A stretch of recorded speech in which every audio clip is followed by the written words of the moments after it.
how many of us set big goals and go all in for January, right? And then only to like burn out by February, not even, probably even before February, by the end of the month.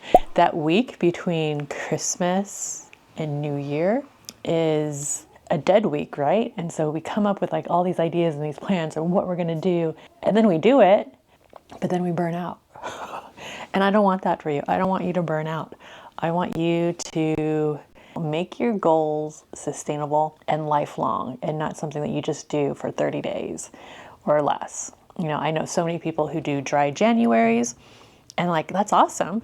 And then the day after, they go out and binge drink, and it's like, what was the point of your dry January if it's not like a lifestyle reset so that you can not drink so much? But then you go out and you binge drink the next day. That's kind of like pointless. You kind of null and void, right? It's like we have this all or nothing mentality, I feel like. After indulging ourselves over the holidays, we want to, get fit and like drink smoothies and juices and eat lots of salads and stuff. And we go all in only to like, one day have a craving and then indulge in that craving and then think we're failures and then give up. Like that's not sustainable. So we need to find some way where we can set goals in our lives, not be in such a rush, in a way where we can just make lifelong changes that are sustainable, that will actually maintain throughout our lives.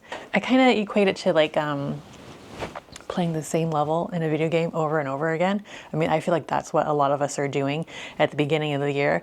We're like, okay, I'm going to start at level 1, I'm going to finish it. And we finish level 1, but then we return and we have to play it again. We have to play level 1 all over again instead of moving on to level 2 and so forth. And so let's actually progress in our game of life, yeah? Instead of replaying the same level over and over and over again every year. So today I want to talk to you about my word of the year, and then also like tips on how to, strive for a slow and purposeful start to your year rather than just crazy, I don't know, it's kind of like extreme, like all in, like, I don't know. I imagine like a pro wrestler just like ready to tackle someone down and start off life, but then, we don't want to burn out, do we? I am hungry. I'm going to get hangry soon. But first I need to tie my hair up because my hair is getting super long. I do need a haircut.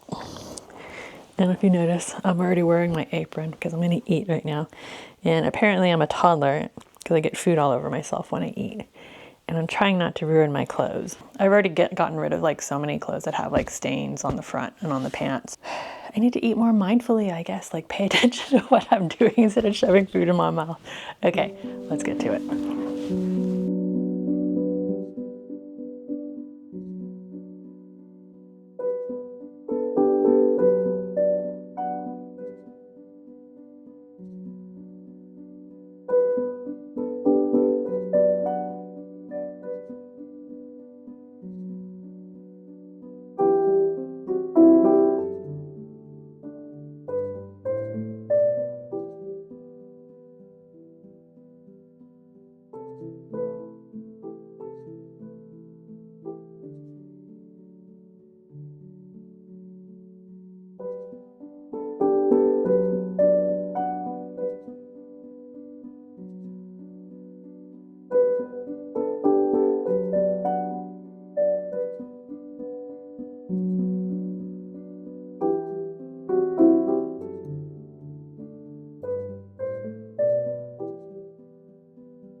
I just got this frame for my mountain that I painted a while back.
my new painting, my frame for my painting. It totally elevates it. I was gonna put my painting up without the frame, and I'm like, it kind of just looks kind of amateurish, right? And so once I put the frame, even though it is totally an amateur piece of art, it still looks better.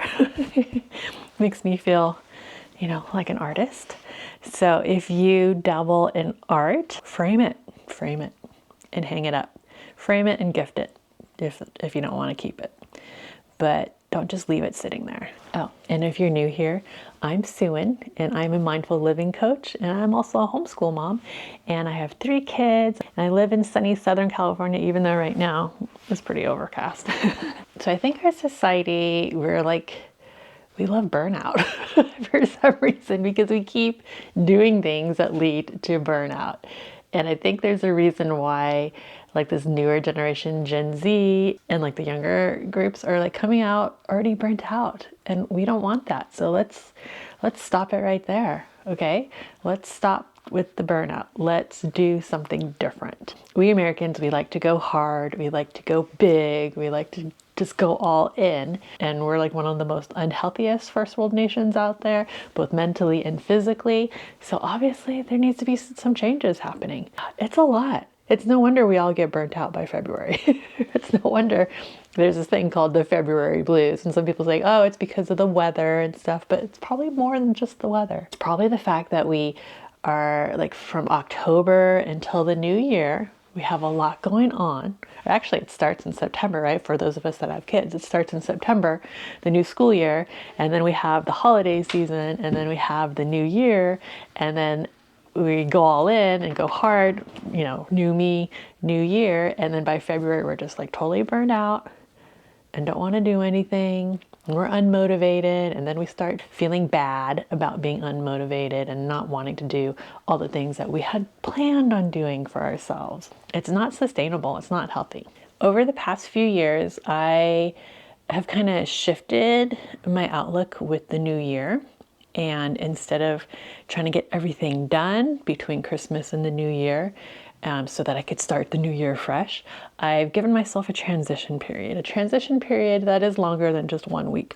A transition period from Christmas all the way until the Lunar New Year. And the Lunar New Year changes every year because it's on, obviously, the lunar cycle. And there are 13 lunar months. And so this year, in 2025, the Lunar New Year, I believe, is January 30th, January 29th. I always get confused. New Year's Eve, New Year's Day, around those days. And so I'm giving myself until that time period to get my life organized, because I do feel like I do need to organize my life in order to set new goals and stuff. And so I try to set goals. I don't set year-long goals, because that a year is a long time, and I'm more likely to not follow through. So a lot of my goals are feelings based, how do I want to feel? And then I make actions that are aligned with those feelings. And so every quarter I do it. I know it's kind of businessy to do it every quarter, but I see it more as seasonal. Every season, I should say. Maybe I do it every season. So we're in the winter season now. But giving yourself a transition period to switch gears and to get your life in order, and to really think about how you want to feel and not get caught up in the hype and in the just not get caught up in everything that's happening. Because I feel like we get caught up in that on that wave of new year, new me, that we make goals that maybe we're not truly aligned with our values, what we really think is important. Or we make lofty goals that we know we're not going to follow through because life happens. Life gets in the way. Transition periods, they're great. Lean into them. You don't have to switch a flip. You can gradually shift, and that's fine. All right, so for me, this transition period is about finding clarity. It's about, like I said, kind of resetting, and also just establishing a strong foundation for the year, and really reflecting and thinking and resting, and just not sprinting forward towards a goal that I'm going to end up abandoning by February or March. I know a lot of people do word of the year, but I kind of do word of the season. I feel like that better aligns with my life because life is ever changing. And for me to choose one word for the whole year, yeah, like I just do one word a season. And so for me, my winter word of the season is cozy. I just want like my life to feel like a big warm hug. I want to enjoy being at home and snuggling up with my kids and my dog and my husband and watching a movie or a fun TV show or reading a book or having the fireplace going, you know, wearing like warm, snuggly sweaters and knits, even though it doesn't get that cold here in Southern California. But just feeling those like nice cozy vibes where we just kind of almost hibernate, eat warm and comforting foods. I just want to do all those things. And so that's the feeling I'm going towards. Yeah, I like thinking in life in terms of seasons because I think it's more gentle, it's more doable, and I don't know, we're seasonal creatures. Like why do we try to go against that? Why do we try to go against nature? Some prompts to help you come up with your word of the season or word of the year. You know you best, so you do what works for you. So maybe you want to do a word of the year. So what do you want more of this year? What's missing in your life right now? And how do you want to feel?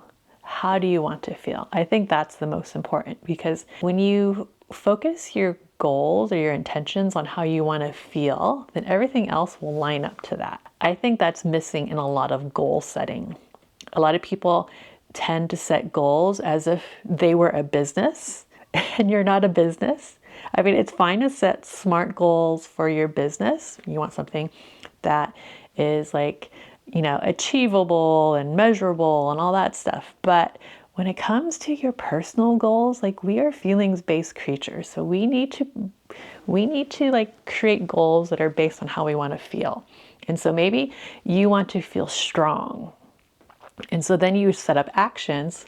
I will work out like at least 3 times a week. I will lift weights at least 3 times a week. I will go on a walk at least 2 times a week, kind of a thing, as your actions to, you know, meet your goal in feeling strong.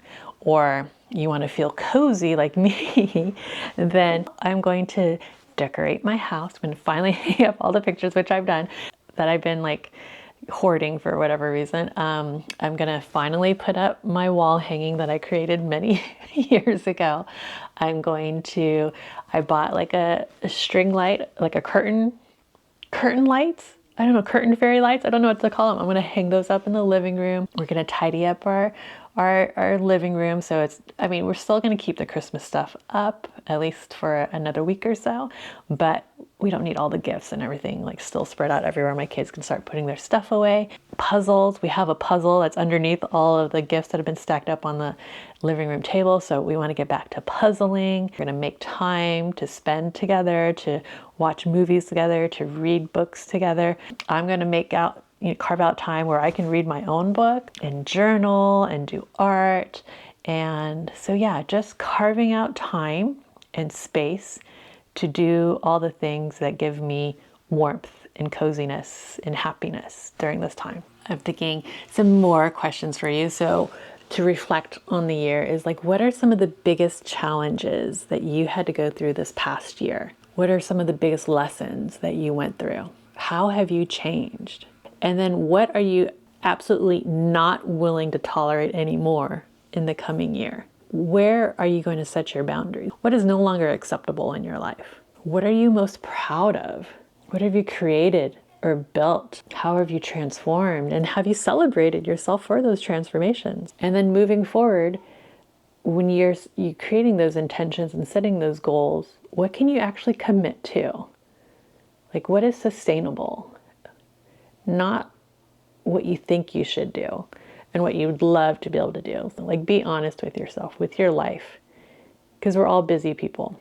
And if you're like me and you have kids and you want to live a slower, more intentional life, that's setting a lot of boundaries there. That's saying no to a lot of things.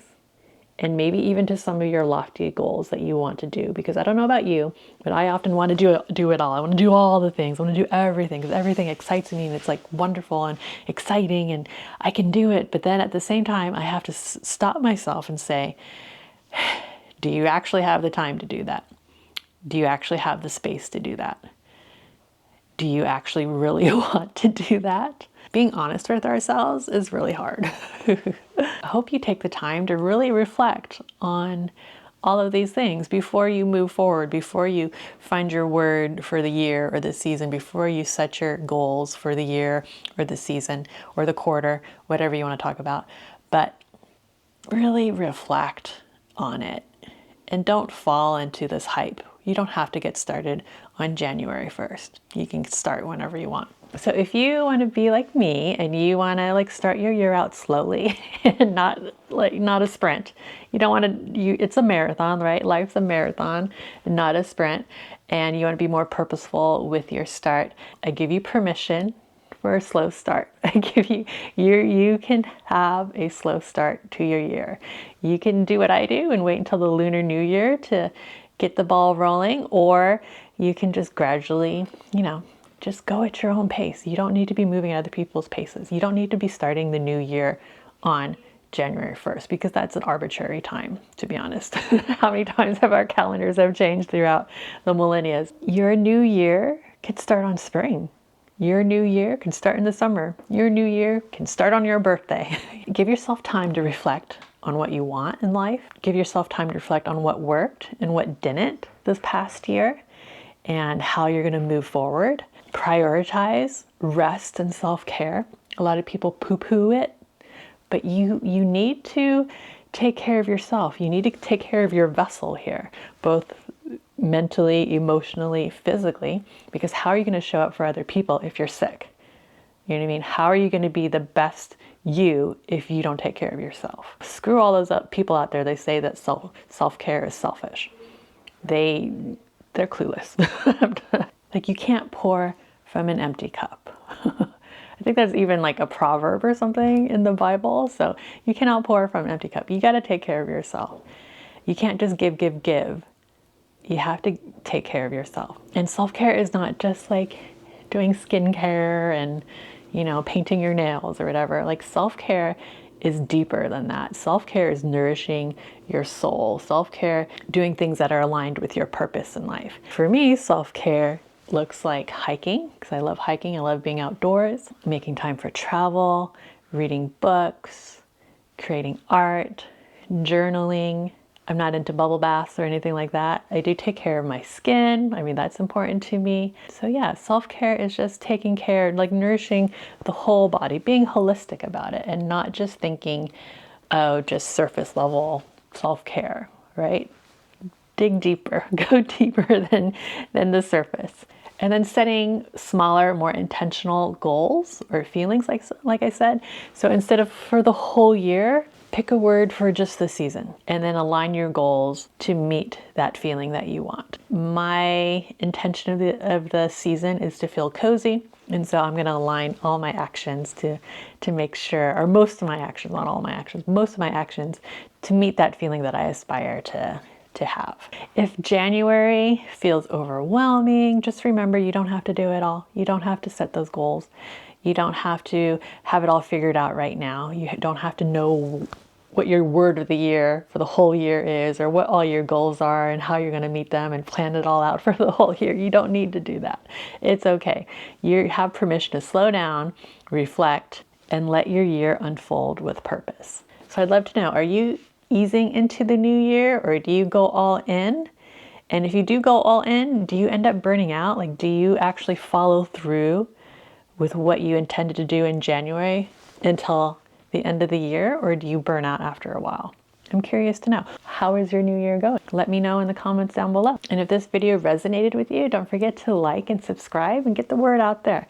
I am shifting my channel from homeschooling to this intentional mindful living. Let the algorithms know that this change is happening, and I'm still a homeschool mom, but I'm no longer a homeschool YouTuber. I'm so glad you're here, and I'll see you next time. Ciao.